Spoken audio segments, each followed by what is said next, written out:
Welcome back to Sleepless Historian, where we drift through the corridors of time. Tonight, we journey back to the heart of the Renaissance, to the extraordinary mind of Leonardo da Vinci. Settle in, close your eyes, and let the gentle current of history carry you into a world of unparalleled genius. Leonardo was more than a painter. He was a visionary, an engineer, a scientist whose curiosity knew no bounds. His notebooks, thousands of pages filled with intricate sketches and mirrored script, are a testament to a mind that saw the world not just as it was, but as it could be. Let's begin with his fascination for flight. For centuries, humans had gazed at the birds, dreaming of soaring through the skies. Leonardo was the first to approach this dream with the rigor of a scientist. He spent countless hours observing the anatomy of birds, studying how their wings caught the air, how they generated lift and propulsion. His sketches revealed designs for ornithopters, machines with flapping wings meant to mimic avian flight. Imagine a craftsman in a dusty workshop, meticulously stretching silk over a lightweight wooden frame, crafting gears and levers with precision. He envisioned a pilot lying face down, powering the wings with a complex system of pedals and pulleys, a mechanical symphony of human effort and ingenious design. While these flying machines never took to the skies, they were not failures. They were foundational steps, the first serious scientific attempts to understand the principles of aerodynamics. Leonardo was centuries ahead of his time, laying the intellectual groundwork for the gliders and airplanes that would one day conquer the air. He understood that flight was about more than just wings. It was about air pressure, weight distribution, and control. Now, let's turn our attention to the theater of war. The Renaissance was a time of conflict, and military engineering was a field of constant innovation. Leonardo's mind was also at work here, conceiving weapons of astonishing power and sophistication. Picture his design for the armored car, a precursor to the modern tank. He sketched a circular turtle-like vehicle, covered in protective metal plates, angled to deflect enemy fire. Inside, a crew of men would turn cranks connected to the wheels, propelling this slow, formidable machine across the battlefield. Openings along its sides would allow cannons to fire in all directions, creating a 360-degree fortress of destruction. It was a terrifying, revolutionary concept, a mobile bastion designed to break through enemy lines and instill fear. He also envisioned the giant crossbow, a weapon of immense scale. Its arms would span dozens of feet, requiring a powerful mechanical winch to draw back the massive bowstring. It was designed to hurl huge stones or projectiles, shattering city walls and fortifications from a great distance. It was a weapon of siege, a testament to Leonardo's understanding of leverage and potential energy, scaled up to a monstrous degree. Even more terrifying was his scythe chariot. It was a traditional war chariot, but with a horrific modification. Large rotating blades protruding from the sides, spun by the motion of the wheels. As it charged into enemy infantry, it would become a whirlwind of steel, a brutal and effective tool for breaking formations.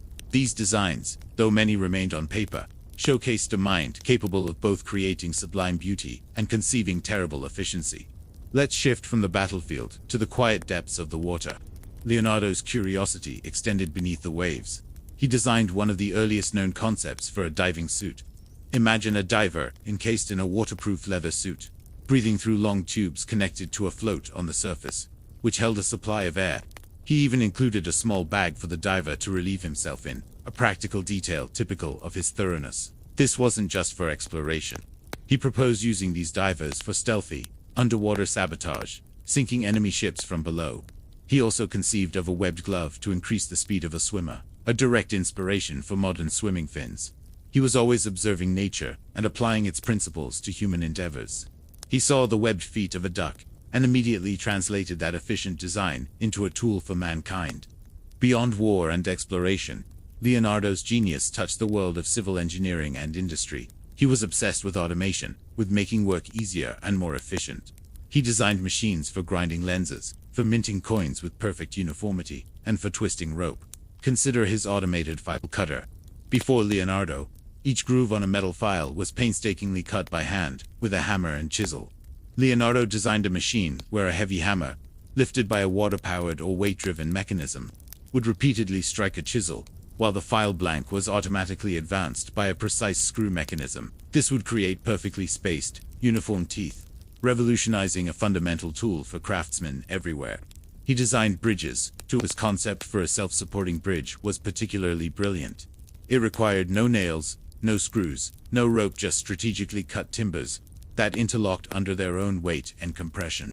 It was a portable, temporary bridge that could be assembled and disassembled quickly, perfect for an army on the move. It's a design of elegant simplicity, a puzzle of physics solved with pure geometry. Leonardo was also a master of hydraulics. He studied the flow of water with an almost obsessive passion, filling his notebooks with sketches of swirling eddies and turbulent currents. He designed canal systems, locks, and dredges to control waterways and prevent flooding, particularly for the rivers of Florence and Milan.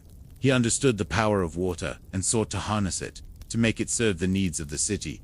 He even envisioned a city of the future, an ideal city with multi-level streets. Heavy traffic and commercial transport would use the lower levels, while pedestrians and residents would enjoy cleaner, quieter streets on the upper level. He imagined integrated sanitation systems and efficient layouts to improve health and daily life.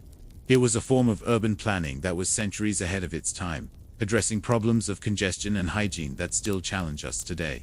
One of his most subtle but profound contributions was in the field of anatomy. Through his dissections, which were controversial at the time, he created the most detailed and accurate anatomical drawings the world had ever seen. He drew the human skeleton, the muscles, the vascular system, and the internal organs with an artist's eye and a scientist's precision. His drawing of the Vitruvian Man is iconic, a perfect marriage of art and science, exploring the ideal proportions of the human body within the fundamental shapes of the circle and the square.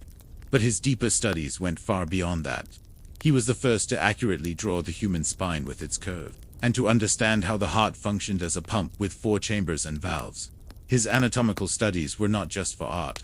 They were a pure quest for knowledge, an attempt to understand the intricate machine of the human body. As we drift further into the quiet of the night, let us appreciate the breadth of this incredible mind. Leonardo da Vinci was a true Renaissance man, a polymath whose interests were boundless. From the mechanics of a bird's wing to the structure of a human heart, from the design of a city to the trajectory of a cannonball, he saw connections everywhere. He was driven by an insatiable curiosity, a principle he called sapere, knowing how to see. He didn't just look at the world. He interrogated it, dissected it, and sketched it into understanding. His inventions, whether built or simply imagined, were not just clever contraptions. They were the physical manifestations of his deep observation of nature and his relentless pursuit of knowledge. Though he is most famous for the Mona Lisa and the Last Supper, his legacy as an inventor and scientist is just as profound. He laid the conceptual foundations for technologies that would take centuries to realize. The helicopter, the parachute, the tank, the diving suit, glimmers of all these can be found in the faded ink of his notebooks. He teaches us that innovation is born from curiosity. It comes from looking at a river and seeing not just water, but power. It comes from looking at a bird and seeing not just a creature, but a blueprint for flight. He showed us that the greatest tool we possess is our own mind, and its ability to observe, question, and imagine.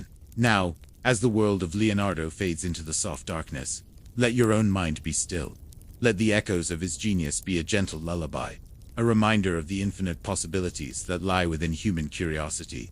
Sleep now, and may your dreams be filled with wonder. Thank you for joining us on Sleepless Historian. Step into the quiet twilight of the Renaissance, a world bathed in the soft glow of candlelight and the hum of burgeoning ideas. Here, in the heart of Italy, one mind shone brighter than any star in the Tuscan sky, a mind that danced between art and science, anatomy and engineering, weaving a tapestry of innovation that was centuries ahead of its time. This is the story of Leonardo da Vinci, not just the painter of masterpieces, but the visionary inventor, the master of the possible and the impossible. Let your own mind drift as we journey back to the late 15th century.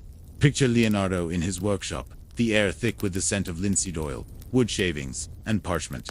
By day, he might be sketching the subtle smile of a Florentine noblewoman, but by night, his imagination took flight, soaring into realms few could even conceive.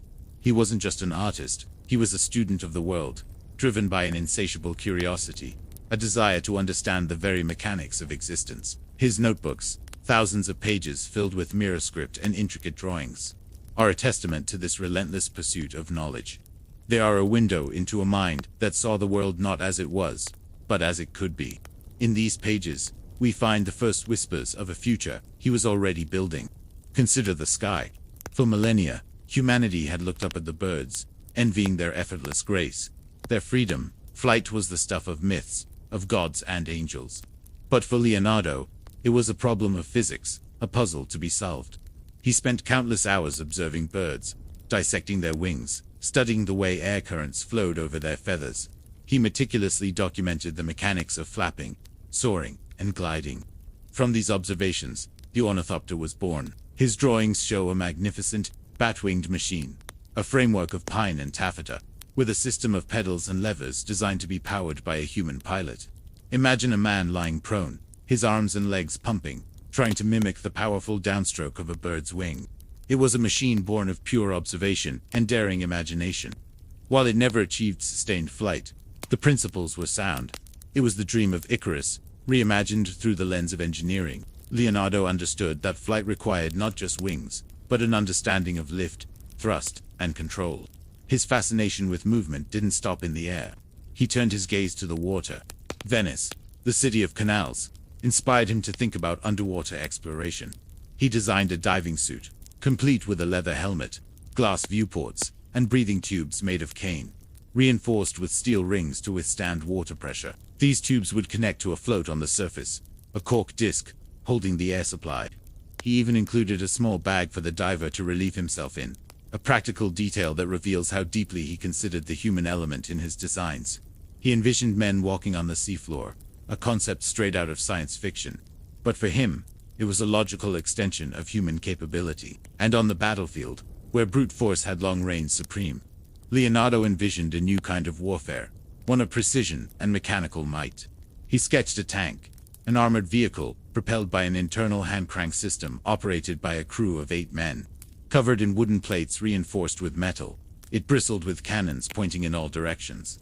Its circular tapered design was intended to deflect enemy fire. To avoid the fatal flaw of his men working against each other, he designed a complex gear system, a forerunner to modern transmissions. It was a mobile fortress, a terrifying and revolutionary concept for the age of swords and cavalry. He also conceived of a multi-barrel cannon, an organ gun, which could fire multiple rounds in quick succession, a precursor to the machine gun. He designed giant crossbows and catapults of immense power. Yet, a deep-seated conflict existed within him. He called these war machines bestial madness, understanding the destructive potential of his own creations. He was a pacifist at heart, a man who loved animals and nature. Yet his patrons were often warlords and dukes who demanded ever more effective ways to wage war. This internal struggle is a poignant reminder of the man behind the genius. But Leonardo's mechanical mind also turned to more peaceful applications, to making life easier, to automating the mundane. He designed machines for the burgeoning textile industry, automated needle grinders, and devices for spinning wool. He dreamed up a printing press with a semi-automatic paper feed, improving upon Gutenberg's recent invention. He sketched a canal dredger and lock systems that are still used in principle today. He even imagined the forerunner to the modern car. His self-propelled cart was a marvel of pre-programmed automation. It wasn't powered by steam or combustion, but by coiled springs, like those in a clock. A complex system of gears and a programmable steering drum allowed it to follow a predetermined path, turning at specific points. It was, in essence, the world's first robot, a programmable vehicle designed not for transport, but to awe and entertain the courts of Milan. And let's not forget the human body. To Leonardo, the body was the ultimate machine, the most perfect of all inventions. Defying the church and the taboos of his time, he performed dissections, peeling back the layers of skin and muscle to understand the intricate network of sinews, bones, and organs. He was the first to accurately draw the human spine, the heart's chambers and valves, and the position of a fetus in the womb. His anatomical drawings are not just scientifically accurate, they are works of art, imbued with a sense of reverence for the beauty and complexity of the human form. He saw the way tendons pulled on bones like levers and ropes, the way the heart pumped blood like a dual-chambered pump. He was applying the principles of mechanics to the very essence of life. From a rudimentary bicycle design to a musical instrument called the viola organista, that combined a keyboard with the sound of a stringed instrument, his mind never rested. He designed bridges, planned cities, studied geology, botany, and the movement of water. He saw the interconnectedness of all things, how the spiral of a seashell echoed the swirl of a whirlpool and the curl of a human hair. As we drift toward the end of our journey, Imagine Leonardo in his final years in France, his mind still alight with ideas, his hands perhaps no longer able to keep up. He left behind a legacy, not of finished products, but of possibilities. He planted seeds of thought that would take centuries to fully blossom. The helicopter, the submarine, the tank, the robot all existed, in their embryonic form, in the pages of his notebooks. He teaches us that true innovation comes from a place of boundless curiosity, of looking at a bird and seeing a flying machine, of looking at a river and imagining walking on the seabed. His life was a testament to the power of observation, the fusion of art and science, and the unyielding belief in human potential. As the night deepens, let the story of Leonardo's genius be a soothing thought, a reminder that even in the darkest of times, one mind can illuminate the future, drawing maps to worlds yet to be discovered. Rest now, in the quiet knowledge that the seeds of our modern world were sown long ago, in a dusty workshop, by the hand of a man who simply never stopped asking, why, and what if? Good night. Close your eyes for a moment, and picture the rolling hills of Tuscany, bathed in the golden light of the late 15th century. It is here, in the heart of the Renaissance, that our story begins. A time of rebirth, of rediscovery, a time when the boundaries of human knowledge seem to expand with every sunrise. And at the center of this incredible awakening was a man whose name has become synonymous with genius. Leonardo da Vinci. We often think of him as the painter of the Mona Lisa, her enigmatic smile captivating millions. Or perhaps we recall the raw power of the Last Supper, a masterpiece of emotion and composition. But to limit Leonardo to just a painter is to see only a fraction of the man. He was an anatomist, a musician, an inventor, an engineer, a sculptor, an architect, a botanist, a geologist, and a cartographer. His mind was a universe of curiosity, constantly questioning, observing, and imagining. He filled thousands of pages in his notebooks with intricate drawings and detailed notes, written in his peculiar mirror script. These weren't just random doodles. They were blueprints for the future. He sketched flying machines centuries before the Wright brothers took to the sky. He designed armored vehicles, precursors to the modern tank. He envisioned scuba gear, robotic knights, and cities planned with a logic that was centuries ahead of its time. Many of his designs were so ambitious, so far beyond the technology of his era, that they remained on paper, dismissed by some as the fanciful dreams of an artist. But they weren't just dreams. They were seeds of innovation, planted in the fertile ground of his boundless imagination. And today, more than 500 years after his death, those seeds continue to blossom in the most unexpected and astounding ways. Let us drift into this world of wonder and see how the ghost of Leonardo's genius still walks among us, inspiring the very mechanisms that shape our modern world. Take, for instance, the dream of flight. Leonardo was obsessed with it. He spent countless hours studying the anatomy of birds, dissecting their wings, and analyzing their flight patterns. He believed that if birds could conquer the air, so could man. His notebooks are filled with designs for ornithopter machines that mimic the flapping wings of a bird. He sketched hang gliders, and even a design for a helical rotor, a direct ancestor of the modern helicopter. While his wooden and canvas contraptions never managed to lift a person off the ground, the principles he laid down were revolutionary. He understood the relationship between air pressure and lift.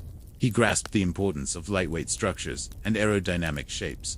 These fundamental concepts, first explored in his rustic Italian workshop, are the very bedrock of modern aviation. Every time you see a helicopter ascending vertically into the sky, its blades slicing through the air, you are witnessing the realization of Leonardo's dream.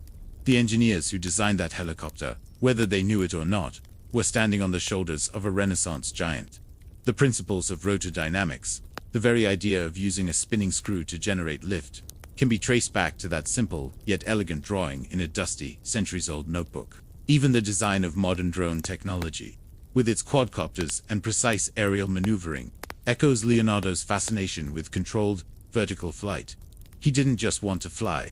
He wanted to dance in the sky, a vision now realized daily by countless machines. Now, let's turn our attention from the skies to the world beneath the waves. Long before Jacques Cousteau brought the ocean's wonders into our living rooms, Leonardo was imagining ways for humans to explore the deep. He lived for a time in Venice, a city built on water, and his mind naturally turned to naval warfare and underwater exploration. He designed a diving suit, complete with a leather helmet, glass goggles, and breathing tubes connected to a floating air supply. It was a remarkably complete and practical concept. He even designed webbed gloves to help the divers swim more efficiently, a clear forerunner to modern swimming fins. He understood the need to manage air supply and pressure, concepts that are fundamental to scuba diving today. Modern diving equipment, with its sophisticated regulators and air tanks, is vastly more advanced, of course. But the core idea, creating a self-contained system to allow a human to breathe and operate underwater, was born in Leonardo's mind. Imagine the sheer audacity of it. In an age when the deep sea was a place of myth and monsters, he was thinking practically about how to survive there. This drive to explore hostile environments, to push human limits, is a direct inheritance from Leonardo's pioneering spirit. Every deep-sea submersible that ventures into the abyss, every diver who explores a coral reef, is fulfilling a vision that Leonardo da Vinci sketched out over 5 centuries ago. He gave us the blueprint, not just for a machine, but for a new realm of human exploration.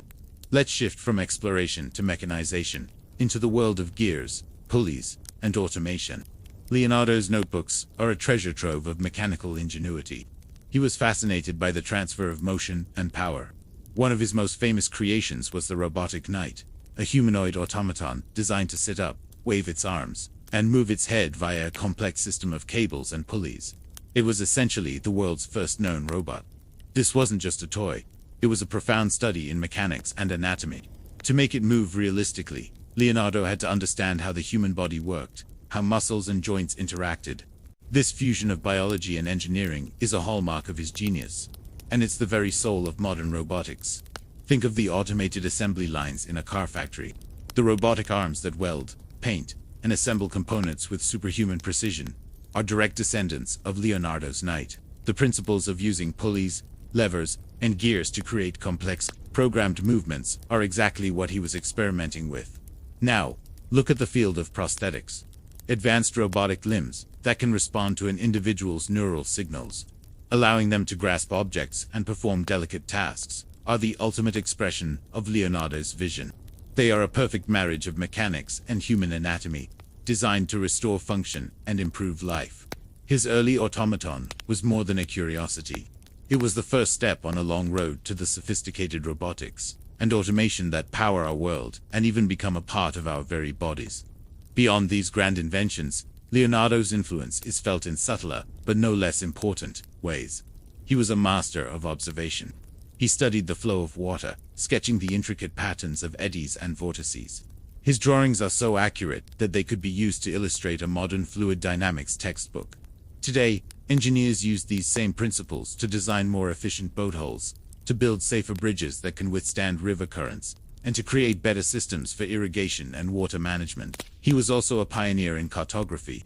He created a map of the town of Imola using a technique of his own invention, resulting in a top-down, incredibly accurate plan that was unlike anything seen before. It looks remarkably like a modern satellite map.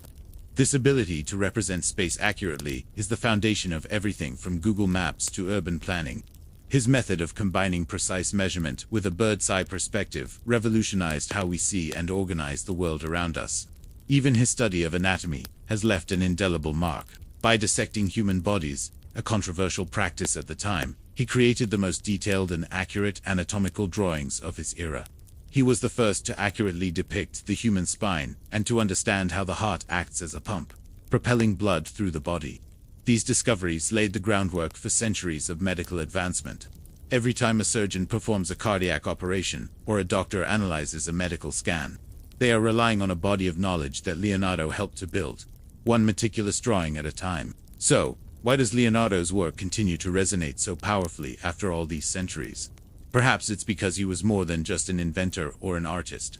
He was the ultimate student of nature. He believed that everything was connected. The curve of a bird's wing, the spiral of a seashell, the branching of a tree, the flow of a river. He saw these as expressions of the same underlying mathematical and mechanical principles. His approach was holistic. He didn't see art and science as separate disciplines. For him, they were two sides of the same coin, two ways of understanding the profound beauty and logic of the universe. This interdisciplinary mindset is more relevant today than ever before.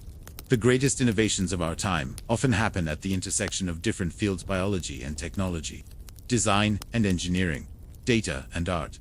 This is the very essence of Leonardo's method. He teaches us that innovation isn't just about creating new things, It's about observing the world with relentless curiosity, questioning everything, and seeing connections where others see none. It's about understanding the fundamental principles of the world around us, and then using that understanding to imagine what could be. His legacy is not just a collection of inventions, but a way of thinking, a mindset of infinite curiosity and creative problem solving. As we drift toward the end of our journey, let the image of Leonardo return to your mind. Not just the painter in his studio, but the engineer surveying a river, the anatomist studying a muscle, the dreamer gazing at the birds and sketching a wing. He was a man who lived in a constant state of wonder. His designs, from flying machines to robots, from diving suits to ideal cities, were more than just technical drawings. They were conversations with the future. He was asking questions that his own time could not answer, but that ours can. His notebooks are not just historical artifacts. They are a living source of inspiration. They remind us that the limits of what is possible are often only the limits of our own imagination. The spark of genius that ignited in that small Tuscan town 500 years ago has never been extinguished. It has been passed down through generations of thinkers, creators, and innovators. It burns brightly today in the labs, workshops, and studios of those who dare to dream, to observe, and to build a better world. Leonardo da Vinci showed us how to see the world, not just for what it is, but for what it could become. And that, perhaps, is his greatest, most enduring invention of all. Thank you for listening. Follow us for more journeys into the quiet corners of history. Close your eyes and let your mind drift back in time, back to the heart of the Renaissance, a world brimming with art, discovery, and genius. In the bustling cities of Italy, one name echoes above all others: Leonardo da Vinci. We know him as the painter of the Mona Lisa, the creator of the Last Supper. But tonight, we journey beyond the gallery, into the hidden workshops of his mind, to uncover the inventions you never knew. Leonardo was more than an artist. He was a visionary, an engineer, a man who saw the future in the gears and levers of the present. Imagine him, sketchbook in hand, his mind racing with ideas far beyond his era. He didn't just dream of flying. He designed machines to make it happen. Picture the ornithopter, a device with flapping wings modeled after a bat. He meticulously studied the anatomy of birds, convinced that humans too could conquer the skies. He sketched detailed plans, calculating wingspans and mechanisms, envisioning a man pedaling furiously to power the wings, lifting off the ground and soaring with the eagles. Though it never took flight, the dream itself was a revolution. His fascination with movement extended beneath the waves. Long before modern scuba gear, Leonardo conceived of a diving suit. He drew a complete system made of leather, with a breathing apparatus consisting of tubes connected to a float on the surface. This wasn't just a fantasy. He designed it for a very practical purpose: to enable soldiers to sneak up on enemy ships and sabotage them from below. He imagined a warrior, clad in his invention, walking on the seafloor, a silent, unseen threat. He even included a small bag for the diver to relieve himself in, a testament to his incredibly detailed and practical thinking. On the battlefield, his mind was a formidable weapon. He designed a precursor to the modern tank, an armored vehicle shaped like a turtle shell. It was to be made of wood, reinforced with metal plates, and armed with cannons pointing in all directions. Inside, a crew of 8 men would turn cranks to move the wheels, creating a mobile fortress that could roll into enemy lines, protected from attack, while unleashing devastating firepower. It was a terrifying vision of mechanized warfare, centuries ahead of its time. But Leonardo's genius wasn't solely for war or grand spectacle. He was deeply interested in improving everyday life. He invented an automated bobbin winder, a device that would speed up the production of textiles, a cornerstone of the Florentine economy. He designed a machine for grinding convex lenses, a key step toward creating telescopes. He even sketched out a mechanical knight, an early robot, that could sit up, wave its arms, and move its head. This robot was a marvel of anatomy and engineering, using a system of pulleys and cables to mimic human movement. Think of his city plans. He envisioned a multi-level city, separating pedestrian traffic from wheeled transport and canals. The upper levels would be for the gentry, filled with clean air and beautiful architecture, while the lower levels would be for commerce, goods, and services. This was a solution to the plagues and unsanitary conditions that ravaged medieval cities. It was a dream of a healthier, more efficient, more beautiful urban life. He also had a playful side. For the grand parties of dukes and patrons, he designed elaborate stage mechanics and automata. Imagine a mechanical lion, built for the King of France, that would walk forward and, upon being struck, open its chest to reveal a bouquet of lilies. These weren't just toys. They were demonstrations of his mastery over mechanics, a way to bring magic and wonder into the world. Let's not forget the humble, yet brilliant, tools he devised. He sketched a rolling mill for producing uniform sheets of metal, a jack for lifting heavy weights, and even a type of bicycle, though the authenticity of that particular drawing is still debated by historians. He was obsessed with water, designing canal locks, dredges, and water-powered mills. His mind was a constant torrent of ideas, each one captured in the thousands of pages of his notebooks. These notebooks are his true legacy. Written in his unique mirror script, from right to left, they are a window into one of the greatest minds in history. They are filled with sketches of swirling water, anatomical studies of the human heart, designs for bridges, and notes on the nature of light and shadow. He saw the world as a grand, interconnected machine, and he spent his life trying to understand how every single part worked. As we drift deeper into stillness, imagine the soft candlelight of his study, the scent of ink and old paper. The only sound is the scratching of his pen, as he gives form to another impossible idea, a machine to measure the wind. A musical instrument combining a keyboard and strings, the viola organista, a self-supporting bridge that could be built without nails or ropes. Each sketch, each note, a seed of the future. Many of his inventions were never built. The technology of his time couldn't keep up with his imagination. His patrons were often more interested in paintings than in flying machines. But that doesn't diminish their brilliance. They show us a mind unbound by convention, a spirit of relentless curiosity. He taught us not just how to see, but how to question, how to imagine, how to invent. Tonight, as you rest, let the echoes of Leonardo's genius inspire you. The man who dreamed of flight, walked on the bottom of the sea, and built robots, all within the confines of his own mind. His secrets are not just in the machines he designed, but in the boundless power of human imagination, a power that lives in all of us. Rest now, in the quiet wonder of a world forever changed by the dreams of Leonardo da Vinci.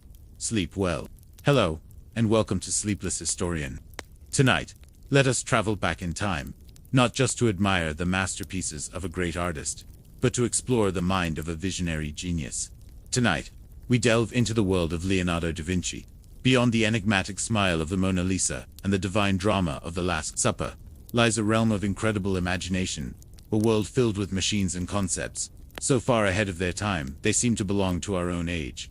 Close your eyes and imagine the bustling streets of 15th century Florence. The air is filled with the sounds of artisans at work, the chatter of merchants, and the gentle hum of a city awakening to the Renaissance.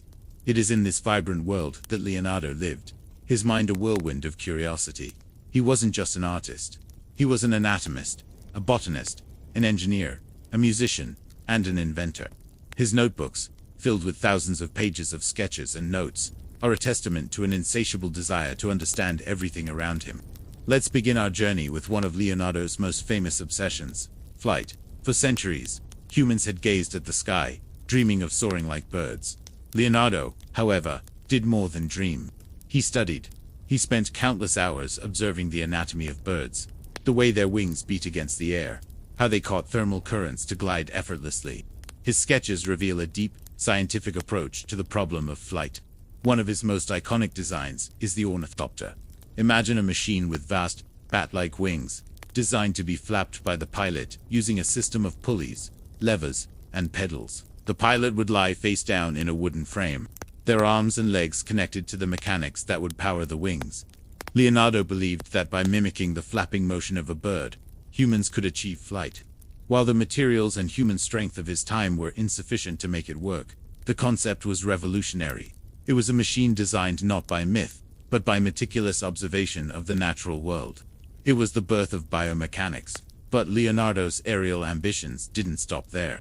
He also conceptualized a machine that looks remarkably like a modern helicopter. He called it the aerial screw. Picture a large screw-like structure made of linen, reed, and wire, about 15 feet across.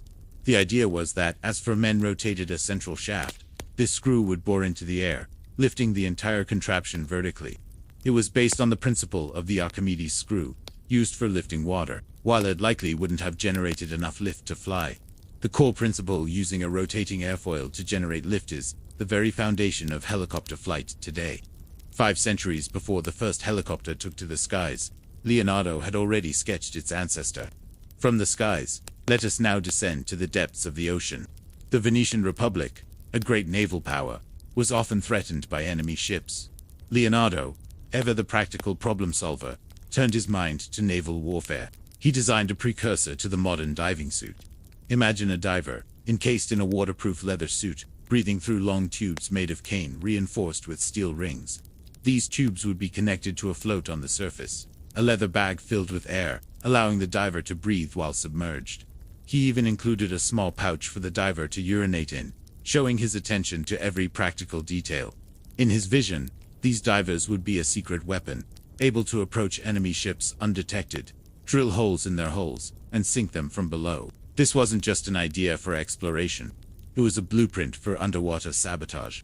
Leonardo's military genius was not limited to the sea. In an age of swords and cannons, he envisioned machines that would change the face of the battlefield. Perhaps his most fearsome creation was the armored car, a clear forerunner to the modern tank. Picture a large circular vehicle, covered in wooden planks reinforced with metal plates, slanted to deflect enemy fire. It was designed to be powered by 8 men inside, turning cranks connected to the wheels. All around its perimeter were cannons, allowing it to fire in a full 360-degree circle. Leonardo described it as a secure and unassailable weapon, capable of breaking through enemy lines and creating chaos. While the design had a flaw, the gearing system he drew would have made the front and back wheels turn against each other. The concept of a mobile, protected, and heavily armed vehicle was centuries ahead of its time. It was a vision of mechanized warfare in an era of horses and foot soldiers. Leonardo also thought about improving existing weaponry. He designed a 33-barreled organ, an early version of a machine gun. Instead of firing one cannonball at a time, this weapon consisted of 3 racks of 11 small-caliber cannons each. While one rack was being fired, another could be cooling down, and the third could be reloaded. This allowed for a much more rapid and continuous rate of fire than any single cannon could achieve. It was a devastating weapon designed for maximum impact, capable of mowing down advancing infantry. It shows Leonardo's understanding that the future of warfare lay in firepower and efficiency. But his mind was not solely focused on destruction. Leonardo's ingenuity also extended to the world of civil engineering and automation. He dreamed of a better, cleaner, more efficient city. After a plague-ravaged Milan, he designed an ideal city on 2 levels. The upper level would be for pedestrians, with wide airy streets and elegant buildings. The lower level, connected by a network of canals, would be for commerce, transportation of goods, and waste disposal. This separation of functions would create a more hygienic and less congested urban environment. It was an early vision of modern urban planning, anticipating the complex challenges of city life. He even imagined machines that could perform tasks automatically. Consider his robotic knight. This wasn't a thinking robot like we imagine today, but a complex automaton. Using an intricate system of pulleys and cables, this mechanical knight could sit up, wave its arms, and move its head via a flexible neck, all while opening and closing its jaw. Leonardo's deep knowledge of human anatomy, gained from his dissections, allowed him to replicate human movements with astonishing accuracy. This wasn't just a toy. It was an exploration of how mechanics could mimic life, a Renaissance ancestor to the field of robotics. Think of his self-propelled cart, considered by some to be the first programmable automaton. Powered by coiled springs, much like a clock, this simple wooden cart could be pre-programmed to follow a specific path, turning at set points. It was a primitive robot, a vehicle that could move on its own without being pushed or pulled. It embodies Leonardo's fascination with creating things that could operate independently, a core concept of modern technology. As we journey through these incredible inventions, a question arises: why were so few of them ever built? The reasons are complex. Leonardo often lacked the funding and political support to bring his ambitious projects to life. The materials of his time, wood, linen, and basic metals, were often not strong or light enough. And perhaps, most importantly, Leonardo's mind was always moving to the next idea. He was a man of infinite curiosity, often more interested in the intellectual challenge of solving a problem than in the practical task of building the solution. His notebooks were his true laboratory. Yet, the legacy of these inventions is not in their construction, but in their conception. They reveal a way of thinking that was utterly unique. Leonardo da Vinci possessed the rare ability to see beyond the limits of his own time. He looked at a bird and saw a flying machine. He looked at a turtle and saw a tank. He looked at the human body and saw a mechanical marvel. His work reminds us that every great leap forward begins with a single, imaginative idea. He was a bridge between the medieval world and the modern one, a man who saw the future and sketched it out for us to find, centuries later. His vision was holistic. The same hand that drew the delicate veins of a leaf also designed gears and levers. The same eye that captured the subtle emotions of a human face also mapped the courses of rivers and the movements of stars. For Leonardo, art and science were not separate disciplines. They were two sides of the same coin, two ways of understanding the beautiful, complex machinery of the universe. As we prepare for rest, let the spirit of Leonardo's endless curiosity fill your mind. Let his futuristic visions be a reminder of the limitless potential of the human imagination. His flying machines, armored tanks, and diving suits were not just fantasies. They were the dreams of a man who believed that through observation and reason, humanity could achieve the impossible. And in many ways, history has proven him right. The world we live in today, with its airplanes, submarines, and robots, is a world that Leonardo da Vinci, in his own remarkable way, helped to invent. Thank you for joining me on this journey into the mind of a master. May your sleep be deep, and your dreams be filled with wonder. Good night. In the quiet corners of history, long before the clang of steel defined the battlefield, the first forms of protection were born from necessity and nature. Think of hardened leather, tough hides stretched and treated to turn aside a glancing blow. Imagine early warriors weaving together layers of linen and felt, a surprisingly effective shield against the primitive weapons of their time. These weren't the shining suits of storybooks, but practical, life-saving garments, crafted with the resources at hand. In ancient Egypt, soldiers wore quilted linen tunics, sometimes reinforced with small metal plates. In the East, lamella armor, made of small, overlapping plates laced together, offered flexibility and defense. It was a world of organic materials, of wood, bone, and leather, each piece a testament to human ingenuity in the face of danger. This was the dawn of armor, a humble beginning, where function was the undisputed king.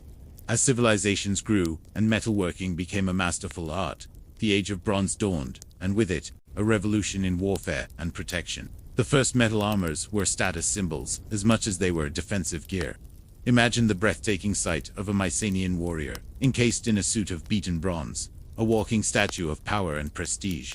The famous Dendra panoply, a complete suit of bronze armor from ancient Greece, reveals a surprisingly sophisticated design, with large plates covering the torso, shoulders, and even greaves for the legs.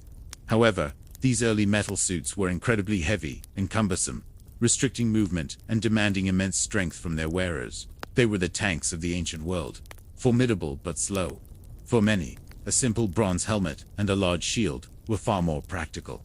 The iconic Corinthian helmet, with its sweeping cheek guards and nosepiece, became a symbol of the Greek hoplite, offering excellent protection while creating an intimidating, unified look for the phalanx. This era marked a crucial step forward, proving the immense potential of metal in the ever-evolving arms race. Then came the Age of Iron, and with it, the Roman legions, masters of organization and engineering. Roman armor was a marvel of mass production and practical design. The famous Larica segmentata, a cuirass made of broad iron strips fastened with internal leather straps, was a masterpiece. It provided excellent protection against cutting and stabbing attacks, yet was flexible enough for a soldier to march, build, and fight effectively. It could be easily repaired in the field, with individual plates being replaced as needed. Alongside this, soldiers wore the Larica hamata, or chainmail, an incredibly durable and flexible defense that had been used by mail was time-consuming to make, consisting of thousands of interlinked iron rings, but it offered superb protection against slashing weapons and could be worn for long periods. The Romans didn't invent chainmail, but they perfected its use, making it a standard issue for their auxiliary troops and cavalry. Roman armor was not about individual glory. It was about the collective strength of the legion. It was uniform, practical, and ruthlessly efficient, a true reflection of the empire it was built to defend. The collapse of Rome ushered in the so-called Dark Ages, but innovation in armor did not cease. In fact, this period saw the refinement of mail and the gradual re-emergence of plate protection. For centuries, the knight in shining mail was the dominant figure on the battlefield. A full hauberk, a long-sleeved shirt of chainmail reaching the knees, combined with mail leggings called chausse, and a padded undergarment known as a gambeson offered a comprehensive defense. The gambeson itself was a critical component, absorbing the shock of blows that the mail might otherwise transfer directly to the body. As weapons like the crossbow and the longbow became more powerful, capable of piercing mail at a distance, smiths began to add solid steel plates to reinforce vulnerable areas.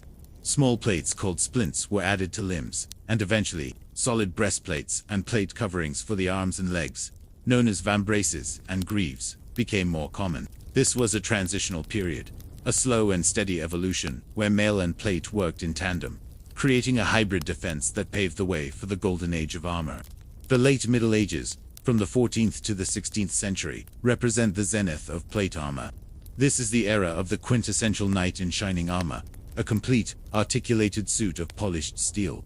Master armorers in cities like Milan and Augsburg became renowned artists, their workshops producing breathtaking suits of white armor, so named for its undecorated, polished surface. A full suit of Gothic plate armor was an engineering marvel. It consisted of dozens of interconnected pieces, shaped and fitted perfectly to the wearer's body.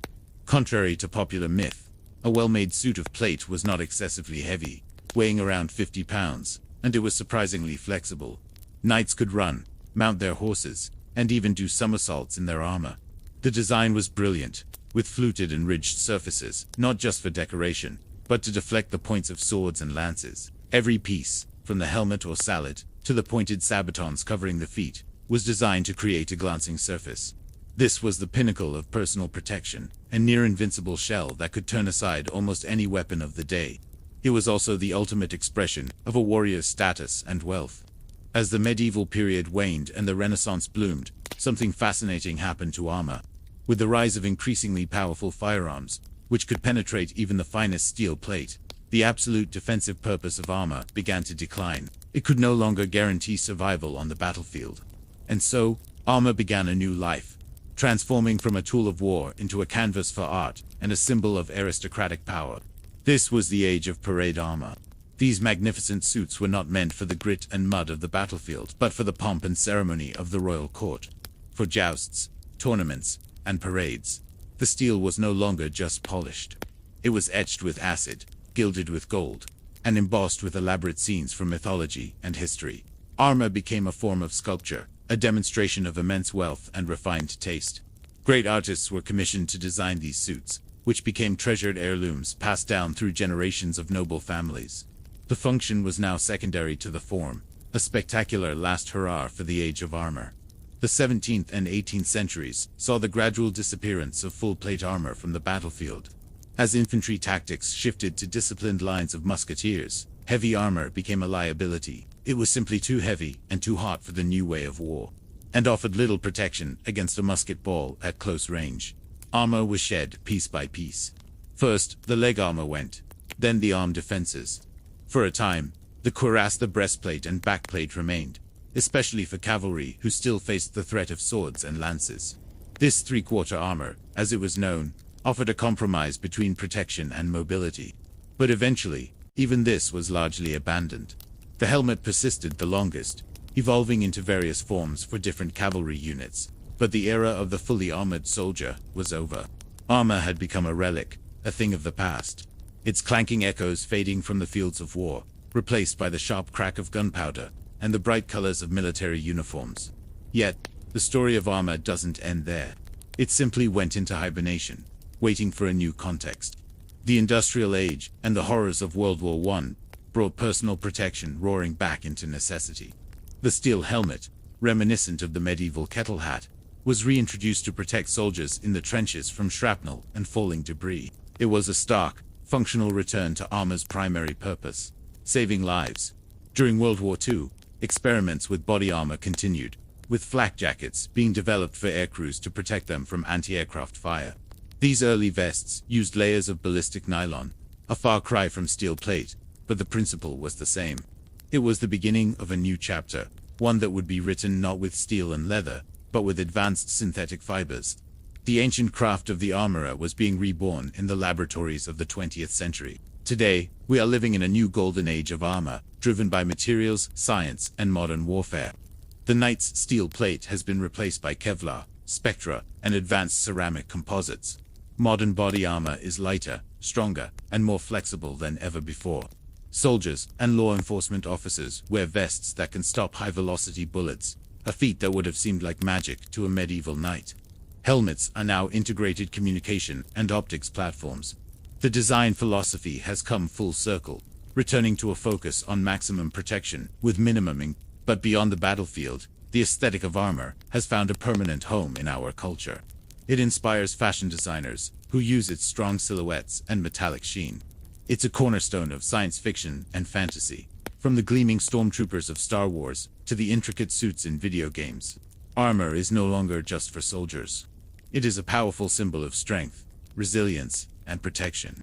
From a simple leather hide to a complex composite plate, the evolution of armor is the story of humanity itself. It's a story of innovation in the face of threat, of art flourishing in the midst of conflict, and of the timeless human desire to protect ourselves and those we care about. The materials change, the battlefields shift, but the fundamental idea remains the same. Whether forged in fire or woven from synthetic fibers, armor is a shield against the uncertainties of the world. It is a legacy written in leather, bronze, steel, and Kevlar, a testament to our enduring will to survive, to endure, and to stand strong. The next time you see a depiction of a knight or a soldier in modern gear, remember the long unbroken line of history. They represent a history of protection that began with the simplest of materials and continues to evolve to this day. Thank you for joining us on this journey. If you found this relaxing or interesting, please consider liking and subscribing for more explorations into the quiet corners of history. Come closer and let the clamor of the modern world fade away.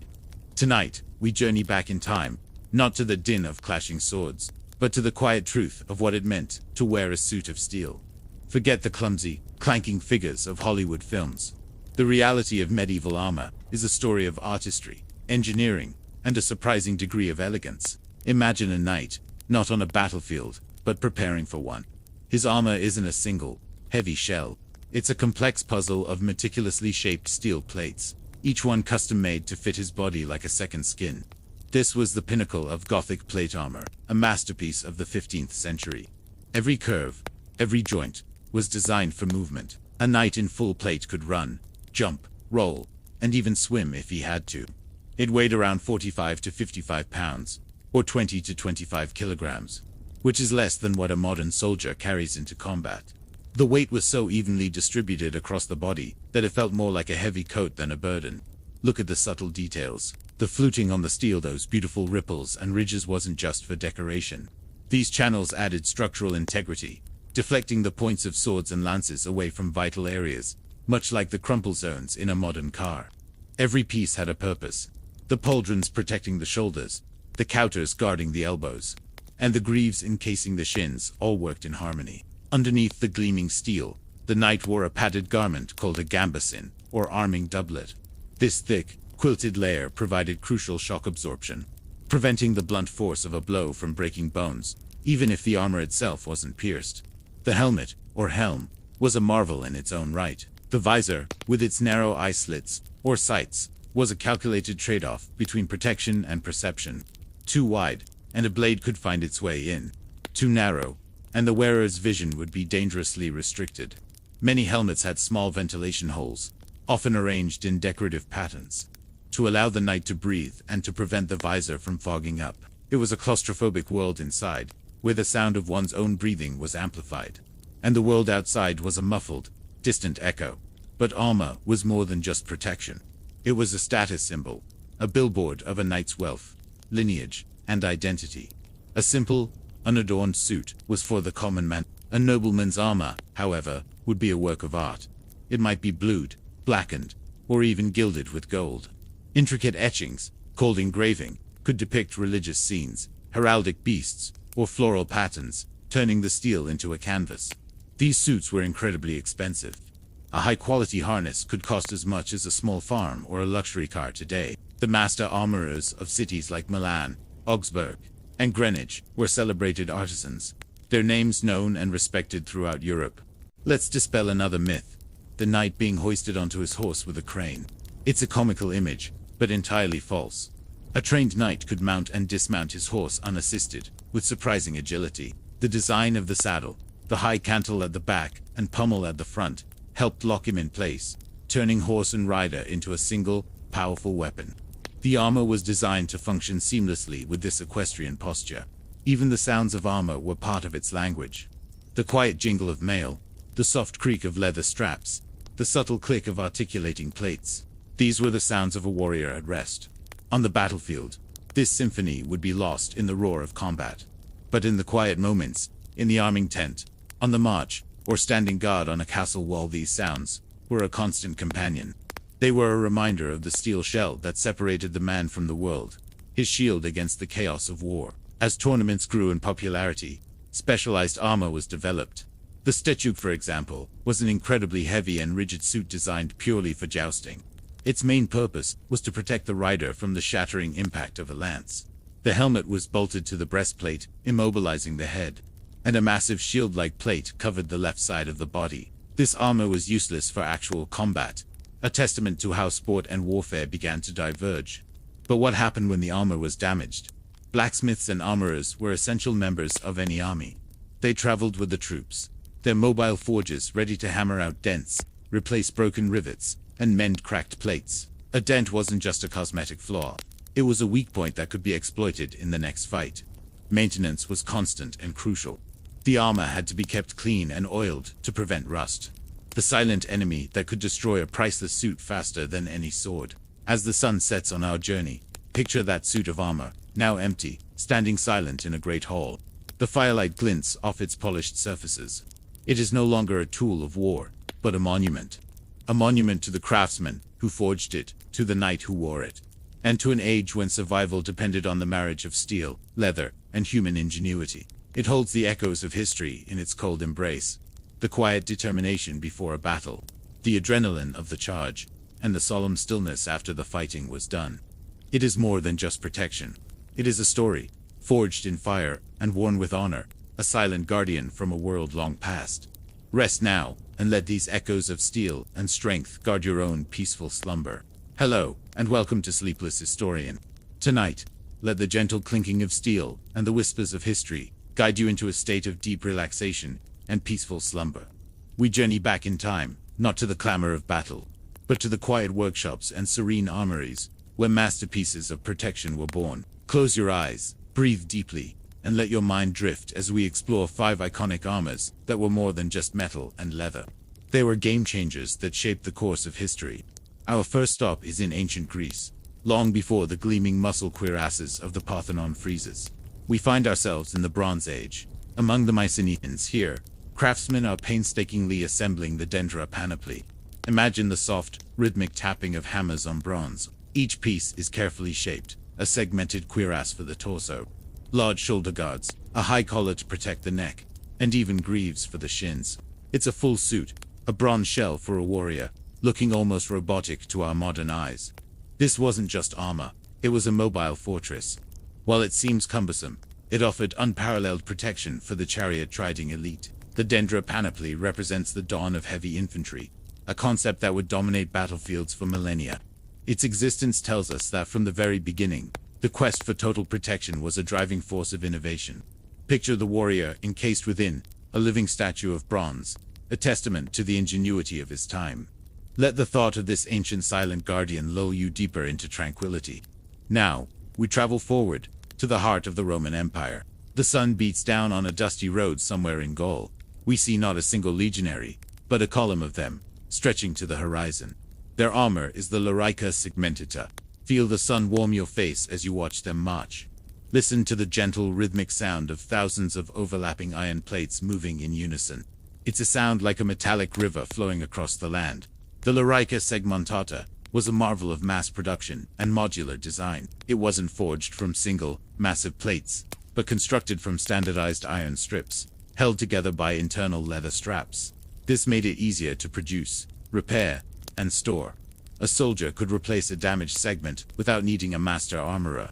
It was flexible, offering excellent protection without overly restricting movement. It was the armor of a professional, disciplined army that conquered and administered a vast empire.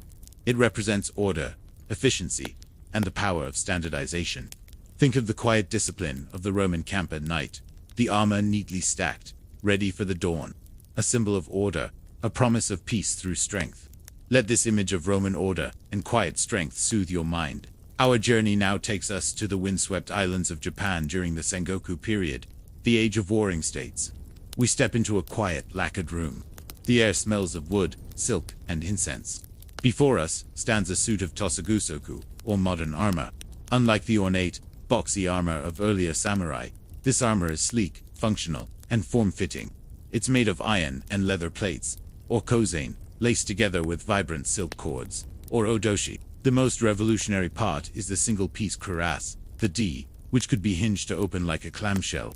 This made it faster to put on and offered better protection against the firearms that were becoming common on the battlefield. Each suit was a work of art, but also a highly practical tool of war. The helmet, the kabuto, might be adorned with fearsome crests, but its primary purpose was protection. Imagine a samurai, sitting in quiet meditation before donning his armor. The ritual is slow, deliberate, each piece tied with care and respect. It's a process of becoming, a transformation from man to warrior, a symbol of Bushido itself. The armor is not just protection, it is an extension of the warrior's spirit. Let the silent, focused energy of the samurai bring a sense of calm and centeredness to your being. Let's drift across Eurasia, to the High Middle Ages in Europe. We're in a bustling, sunlit courtyard of a castle. The age of mail is giving way to something new, transitional armor. Knights are no longer just covered in a shimmering coat of mail. They are adding solid steel plates to vulnerable areas. Steel discs, or basajus, protect the armpits. Plated kneecaps, or palins, guard the joints. A simple breastplate is worn over the mail hauberk. This wasn't a single, unified style, but an era of experimentation. Every knight and armorer was an innovator, trying to find the best balance of protection and mobility against increasingly powerful weapons like the crossbow and the longbow. Picture a young squire polishing a newly forged steel gauntlet. Its articulated fingers a marvel of engineering. He runs his cloth over the smooth, cool metal.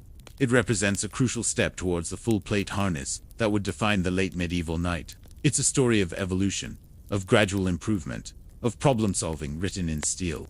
Each added plate was a response to a threat, a small victory in the constant arms race. Let the image of this slow, steady progress, this careful layering of protection, ease you further into a state of rest. Finally, we arrive at the zenith of personal armor, the magnificent full-plate harness of the 15th century. We are in a grand hall, sunlight streaming through a stained glass window. On a stand is a suit of Gothic plate armor. It is a sculpture of steel, fluted and ribbed not just for beauty, but for strength. The fluting added rigidity without adding weight, deflecting blows away from the wearer. Every piece is articulated, from the pointed sabatons on the feet to the close-fitting helmet, or sallet. This was the pinnacle of the armorer's craft. A knight in full plate was almost impervious to cuts and slashes. He was a walking fortress, a masterpiece of metallurgy and ergonomic design. Despite its appearance, a well-made suit weighed only about 50 pounds, less than the gear of a modern infantry soldier. And it was distributed so evenly that the wearer retained surprising agility. He could run, mount a horse, and even do a somersault. This armor represents the ultimate expression of personal protection before the age of firearms rendered it obsolete. It's a testament to human artistry and the relentless pursuit of perfection. Imagine the profound silence inside the helmet. The world muted, the knight's own breath the loudest sound. A self-contained world of steel and resolve. Let this feeling of perfect, quiet security envelop you now. From the bronze shell of the Mycenaeans to the steel sculpture of the Gothic knight, each suit of armor tells a story. A story of innovation, of adaptation, and of the timeless human desire to protect ourselves. These were not just objects of war, but symbols of their age, born from the hands of countless, often forgotten, artisans. As you drift deeper now, let these images of silent, protective steel stand guard over your sleep. The rhythmic hammering in the forge, the disciplined march of the legions, the quiet meditation of the samurai, the careful polishing of new plate, the silent vigil of the full harness. They are all here, keeping watch, allowing you to rest in perfect peace. Let the history of protection become your own shield against the worries of the day. Sleep well, in the quiet hum of history, where the clash of swords and the shouts of soldiers often take center stage. There lies a subtler, yet equally powerful, narrative. It's a story woven into the very fabric of conflict, told not by trumpets or war drums, but by the clothes on a soldier's back and the armor that shields them. This is the story of how what we wear to war has shaped the very nature of battle itself. Let's journey back to the ancient world. Picture the Roman legionary, a figure of disciplined might. His uniform was a marvel of practicality. The woolen tunic, dyed a distinctive red, wasn't just for show. In the chaos of battle, it helped distinguish friend from foe, and grimly made the sight of blood less shocking to his comrades. His sandals, the caligae, were hobnailed, designed to grip the earth, whether on a long march across Gaul or charging up a muddy embankment. Each piece of his kit was a testament to a philosophy of war built on endurance, discipline, and logistics. The Romans understood that a battle could be won or lost long before the first sword was drawn. On the long, grueling march to the battlefield, an army that arrived well-shod, clothed, and less fatigued was an army already halfway to victory. Contrast this with the warriors of the north, the Vikings.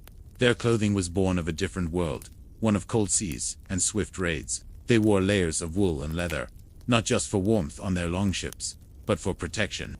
A thick, felted wool cloak could turn a glancing sword blow, and hardened leather offered a surprising degree of defense without sacrificing the speed and agility needed for their lightning-fast assaults. Their armor, when they had it, was often simple mail shirts, a luxury for chieftains and proven warriors. For most, their everyday clothing was their battle dress. This reality shaped their tactics: hit hard, hit fast, and disappear before a more heavily armored foe could bring their superior weight to bear. Their very appearance, wild and ununiform, was a psychological weapon, striking fear into the hearts of more organized, but perhaps less ferocious, opponents. As we move into the High Middle Ages, the battlefield transforms into a theater of steel. The knight in shining armor is the icon of this era, a walking fortress of plate metal. This evolution wasn't just about fashion, it was an arms race. As weapons like the crossbow and the longbow became more powerful, capable of punching through mail, armor had to adapt. Full plate armor was the answer, offering near total protection. But this protection came at a cost. It was incredibly expensive, meaning only the wealthy nobility could afford to be knights. This reinforced the feudal social structure, where the right to fight as a high-status warrior was tied to land and wealth. The battlefield became a slower, more grinding affair. Knights were like tanks, difficult to take down, but also less mobile. Battles often devolved into brutal melees, where warriors hammered at each other with maces and warhammers, weapons designed to crush and concuss rather than cut. The very presence of plate armor dictated the development of new weapons and new tactics to defeat it. And it had other, unintended consequences. A knight who fell from his horse was vulnerable, like a turtle on its back, and heat exhaustion was a constant, deadly threat under the sun. The armor that was meant to preserve life could just as easily end it. Then came the age of gunpowder. A single lead ball from an early musket could render the most masterfully crafted suit of plate armor useless. This was a revolution. Suddenly, a peasant with a few weeks of training could fell a nobleman who had trained his entire life for war. Armor began to recede. The heavy, all-encompassing plate was replaced by the breastplate and helmet of the cuirassier, offering protection for the vitals while leaving the limbs free. But even this was a losing battle against the ever-improving firearm.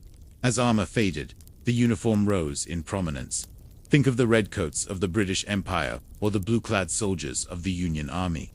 In an age of smoke-filled battlefields, where formations were key, bright, distinctive uniforms were essential for command and control. A general needed to be able to look across the field, through the haze of black powder, and instantly identify his regiments and give orders. These brightly colored coats, which seem so impractical to us now, were a vital tool of war.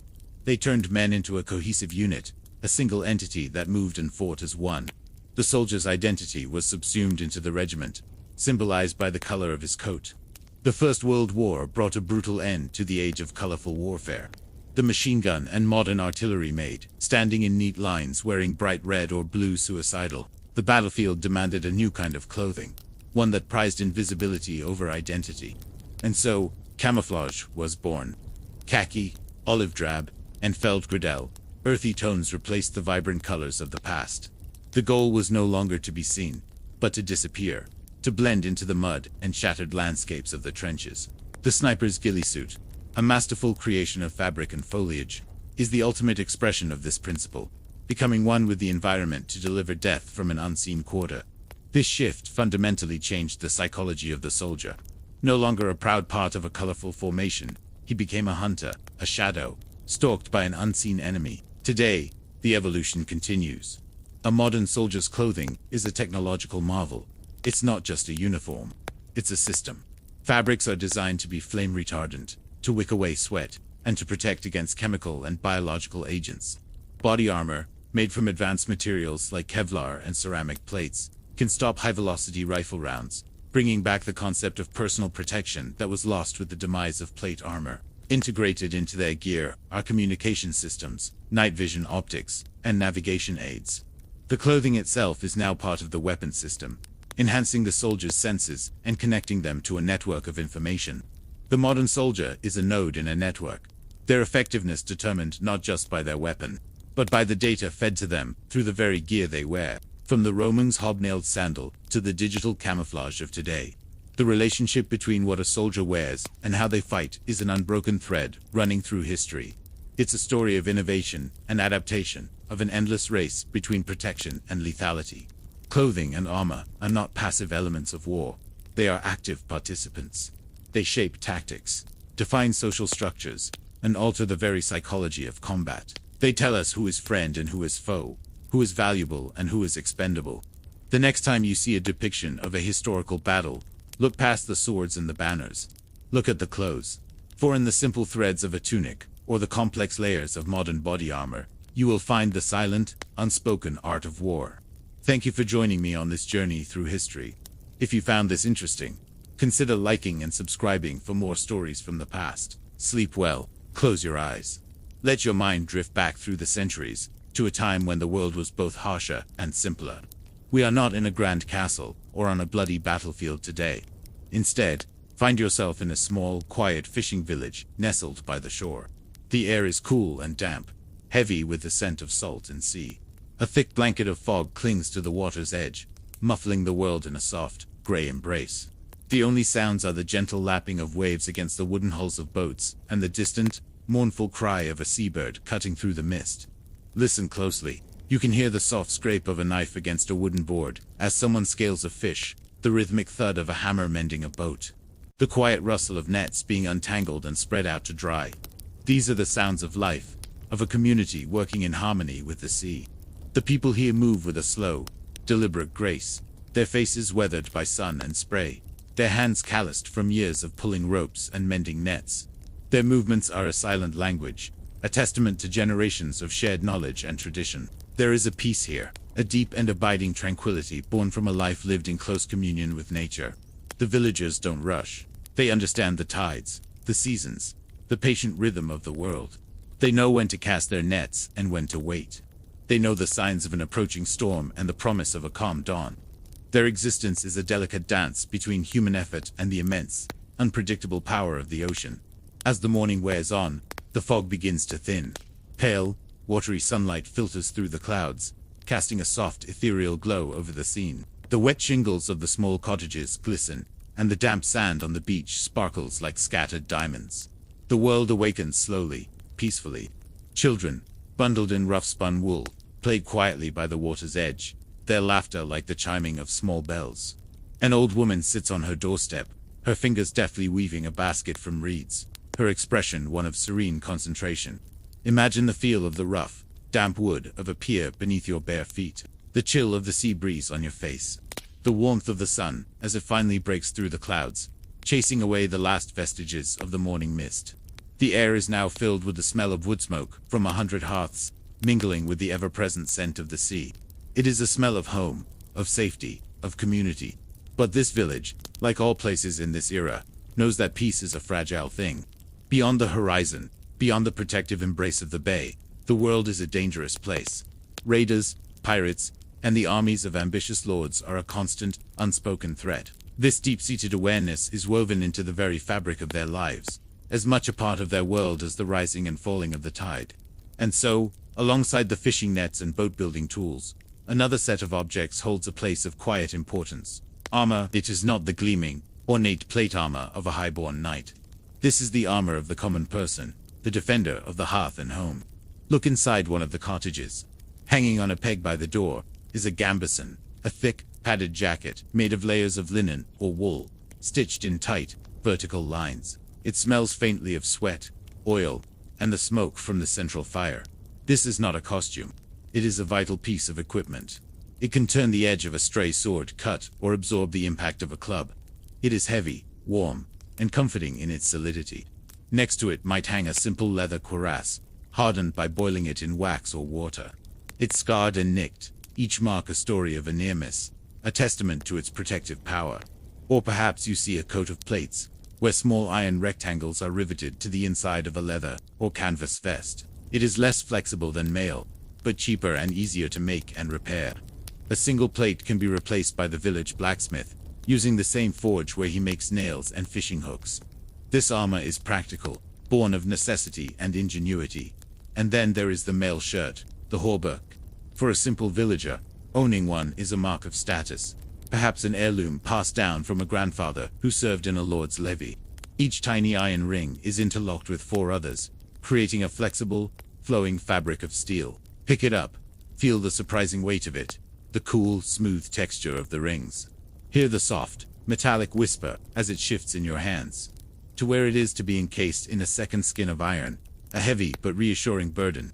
It moves with the body, a constant, weighty reminder of the barrier it provides against harm. The helmet is often the most personal piece. It might be a simple iron skull cap, a spangen helm made of riveted metal bands, or a nasal helm, with its single bar protecting the nose. It is dark and close inside. Your vision is framed, your hearing slightly muffled. The world becomes more focused, more immediate. The smell is of old leather, sweat, and oil. Your own breath sounds loud in the enclosed space. This helmet has protected a head, a mind, a father, a son. It has witnessed fear and courage, and it carries the echoes of both. These pieces of armor are not just objects. They are intertwined with the identity of the wearer. When a fisherman dons his gambeson and helmet, he is transformed. He is no longer just a man who reads the sea. He is a defender, a guardian of his family and his village. The weight of the armor on his shoulders is a physical manifestation of the weight of his responsibility. It straightens his back, firms his jaw. His movements, once fluid and relaxed from a life on the water, become more deliberate, more grounded. This transformation is not about becoming someone else. It is about revealing a different facet of who he already is. The same patience he uses to mend a net is now applied to standing a watch.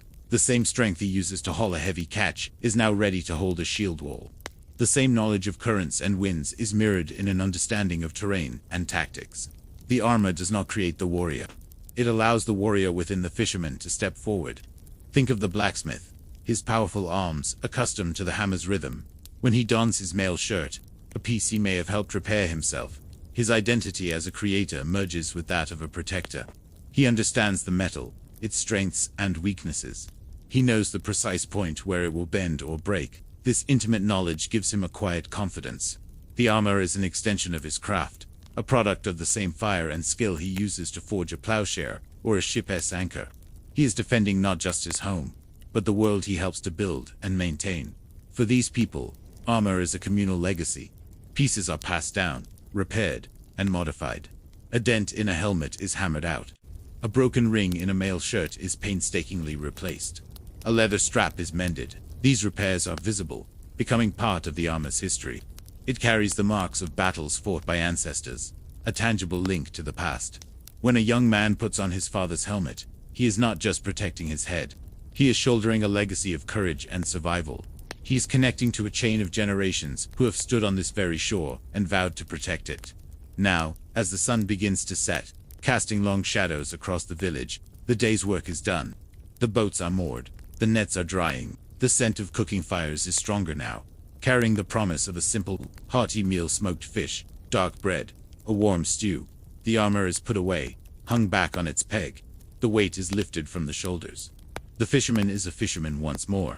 The blacksmith returns to his family. Gathered around the flickering light of the hearth, the villagers are quiet. The firelight dances on their faces, softening the hard lines of a life lived by the sea. They share stories, their voices low and calm. They speak not of battle, but of the day's catch, of a neighbor's new child, of the changing seasons. The armor hangs silently in the shadows, a dormant guardian. Its presence is a quiet reassurance, a silent promise that when the time comes, they will be ready. Outside, The world is dark. A canopy of brilliant stars stretches across the sky, untouched by the lights of a modern world. The only light comes from the moon, casting a silver path across the calm, dark water. The gentle sound of the waves is a steady, rhythmic breath, the lullaby of the village. There is a profound sense of peace here, a deep and restful quiet. It is the peace of a community that understands its place in the world, that faces its hardships with quiet strength, and that finds its identity not just in the tools of its trade, but in the armor it wears to protect it. A peace earned, and a peace guarded. Let this sense of calm wash over you. The quiet strength of the villagers, the gentle rhythm of the sea, the silent promise of the armor in the shadows. All is well, all is safe. The night is deep, and it is time to rest.